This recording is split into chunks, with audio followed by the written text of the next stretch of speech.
Hey guys, I am Pixel Dan, and today I'm gonna be checking out the Batman vs. Teenage Mutant Ninja Turtles Batman and Leonardo 2-pack from DC Collectibles. I've been pretty excited about this line, and these first two sets, Leo and Batman and the Raphael pack with Batgirl, I believe, have already been in stores for about a month or so, and then for the rest of the year we're getting another set to add to this bunch. It's a great looking batch of figures, so I'm really excited to jump in and check them out. So as you can see, Batman and Leo do come in a window box here with the GameStop sticker at the top because these are exclusive to GameStop stores. But you can see we got their two figures, lots of accessories, which is very, very cool.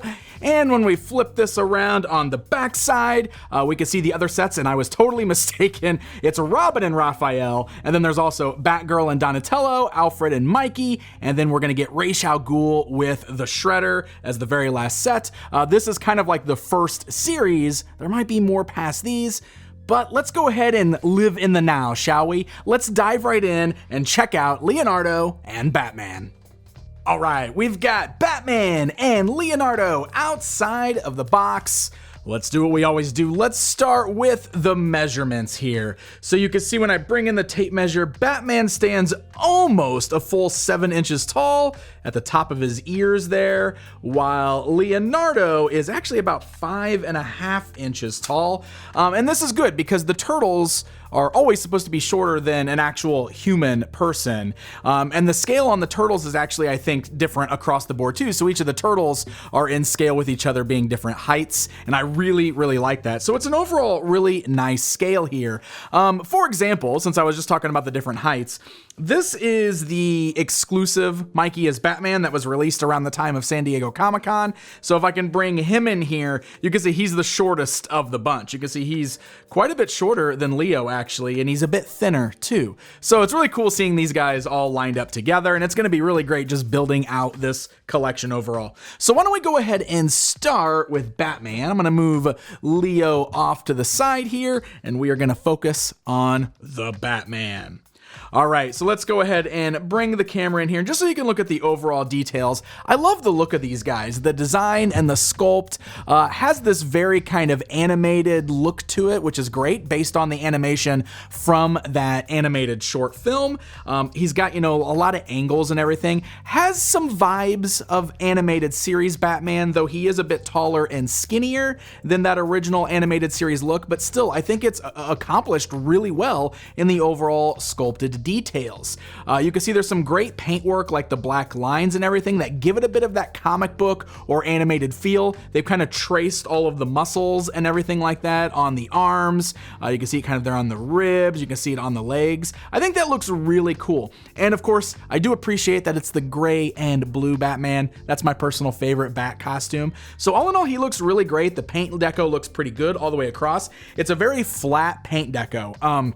That paint's got that very flat feel to it. There's really no gloss or anything like that going on here, but it does look pretty nice all the way through. I got one blue scrape across the back there. It's on the back, it's hidden by the cape. It happens sometimes, so not so bad. Not really gonna hold that against it because I think overall this looks really nice.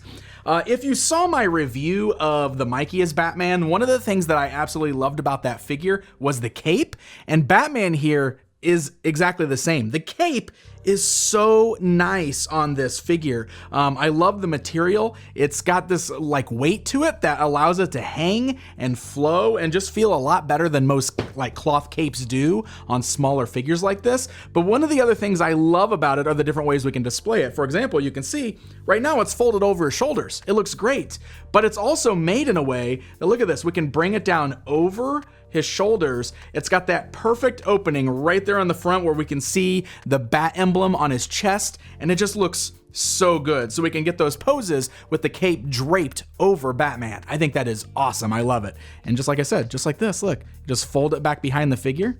Looks really good. I think he's fantastic. All right, so why don't we go ahead and talk about articulation so we know what to expect with these figures.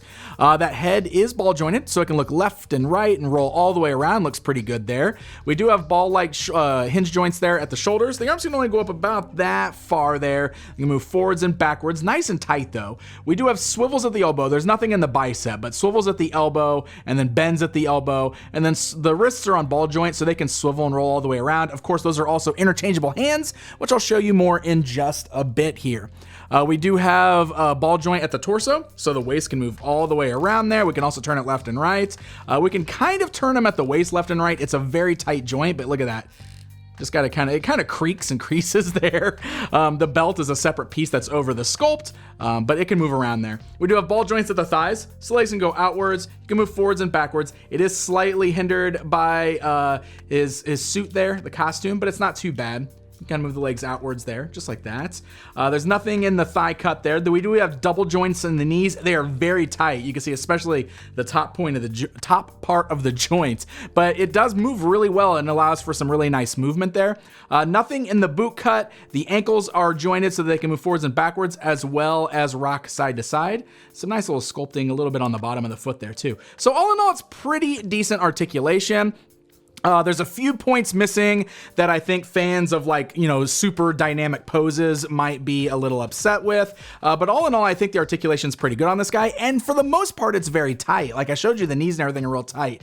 The only part that I feel like it could be a little tighter is at those ball joints there at the hips. It gets a little loose sometimes. But all in all, I mean, he stands really good. I'm not having any problems kind of posing him around. The hips sometimes are a little loose when I'm trying to move them. You can see how the legs just kind of separated there a little bit, but the ankles feel good, the knees feel good, and he's a pretty solid build overall. He's got quite a few interchangeable hands here, so check this out. He's got the fists on the figure right out of the package, of course, so Batman can do some punching. We also have these kind of wide gripping hands. We have kind of medium gripping hands. And then we've also got more gripping hands. So he's got 3 extra sets of gripping hands, but each of those gripping hands is for a different accessory that he comes with. For example, a Batman figure would not be a Batman figure without a Batarang. And we've got these hands right here that seem to be perfectly made for holding on to the Batarang as if he's in a throwing pose. Look at that. You can see how the hand is kind of positioned, so it looks like he's holding it backwards and ready to throw it. So let me show you real quick. Changing the hands is very easy. You can pop it off the ball joint. You can easily pop the new one on in its place. You got to give it a little press. It's a little tight there, but that's a good thing. And just like that, Batman is now holding his Batarang, ready to throw it at his foes. So those hands that have the really, really wide grip on them are definitely made for holding on to his cool little grapple gun. And the grapple gun accessory is pretty great too. First of all, let me go ahead and I'll just put it in the hand there. You can see he holds on to it really nice and tight with those wide grip hands. But this is really cool because we have 2 attachments to put on there. We've got the little grapple hook thing kind of closed, and it just plugs right into the hole just like that on the top of the grapple gun. So check that out. It's very cool looking there. Or we can pop that out and we can replace it with the grapple gun attachment opened up as if he's ready to blast it off. So that is really, really cool. So again, it's as easy as just swapping off the ball joint there. The only gripe I have with this is unlike the Batarang where the wrist is kind of sculpted like at an angle where it looks like he's ready to throw the Batarang proper, this one he's just kind of holding the grapple gun straight outwards, and it doesn't really allow him to pose it very good like he's blasting that off. But it's a nice little accessory. He almost just doesn't hold it quite the way I want him to. He's also got this small little, I guess it's probably a bat mine, like a little mine or a smoke pellet or something like that. A tiny little orange doohickey with the bat emblem on it. The smaller gripping hands are perfect for that. So you can see you can actually place it right between the thumb and the fingers. So that little hand will hold on to that accessory very nicely. And we've got a slice of pizza. Now this pack comes with 2 slices of pizza, so I can only imagine that one of these slices is for Batman, and that smaller gripping hand actually does a pretty great job of holding onto that pizza as if Batman is ready to chow down on it.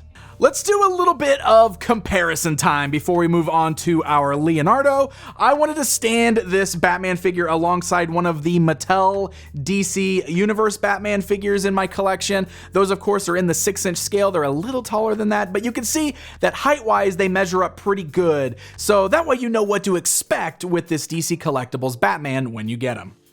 All right, let's move along to Leonardo here. I love the overall design of the turtles in this set. I think this is as close as we're going to get to having like the IDW comic book versions of the turtles, because they definitely remind me of the way they're drawn for the IDW books, and I think that is fantastic. But of course, it's based on that animation, so he does have a very more gritty look to him, kind of that darker comic book, darker animated style, which I think is very cool. One of the things that's really neat with the turtles is the way they design the belts. You'll notice that this little blue strap right here looks like an L.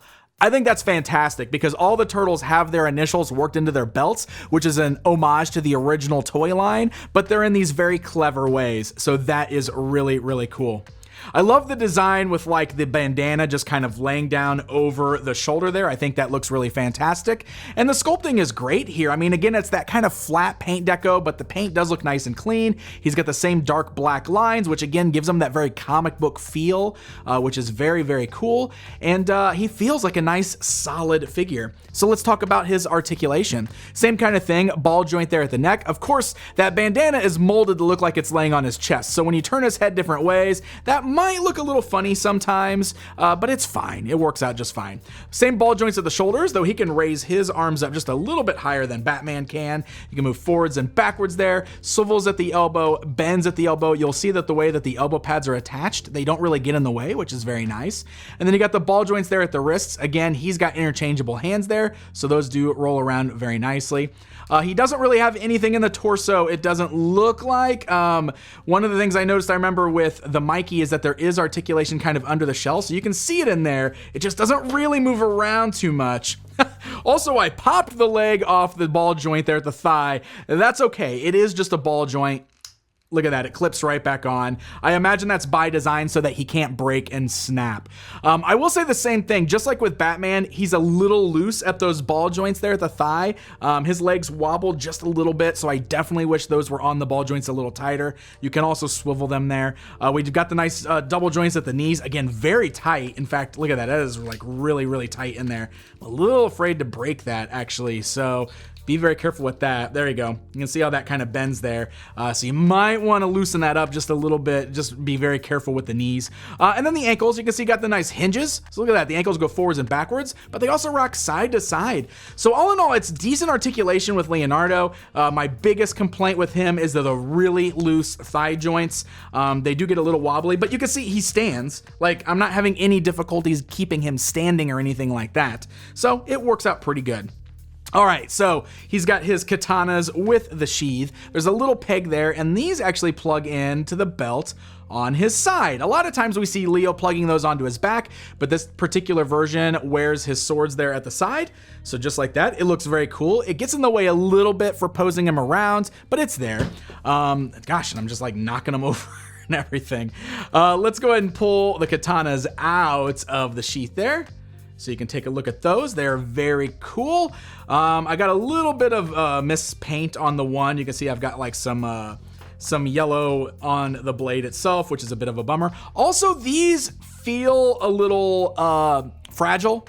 Like they're very thin and they're kind of that harder plastic. So I would be really careful because it kind of feels like I might snap these. So I would be very careful with that. We're gonna have to swap out Leo's hands in order for him to actually hold onto those. You can see the weak joints are actually causing a little bit of problems now with him. So that is a bit of a bummer.